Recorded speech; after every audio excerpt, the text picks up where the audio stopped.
এই গাছগুলো যাই হোক এক কথায় ঔষধি গাছ হিসেবে পরিচিত। তার ফুলগুলো দেখুন, ফুলগুলো কি সুন্দর, মানে গাছগুলো দেখে আমি আর ভিডিওটা না করে পারলাম না।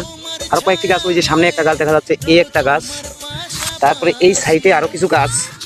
যাই হোক এগুলো আমাদের খেতে হয়, এটা দেখতেই পাচ্ছেন, এটা মোটাসুটি ক্ষেত।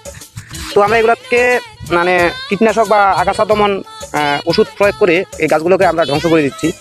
কিন্তু যারা প্রকৃতিপ্রেমী তারা ভালোভাবে চিনে, যা বা কবিরাজ যারা, তারা আমি ভিডিওতে অনেক দেখেছি, ইউটিউবে বা ফেসবুকে অনেক দেখেছি এই গাছগুলো নিয়ে অনেক সমালোচনা বা পর্যালোচনা করার জন্য।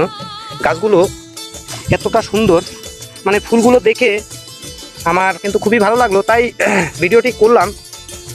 গাছগুলো দেখে আপনাদের কেমন লাগলো? ফুলগুলো দেখুন কি সুন্দর ফুল, মানে ফুলগুলো মানে দেখে খুবই ভালো লাগলো, খুবই আনন্দিত হলাম, তাই আমি ভিডিওটি করলাম আপনাদের সামনে তুলে ধরার জন্য।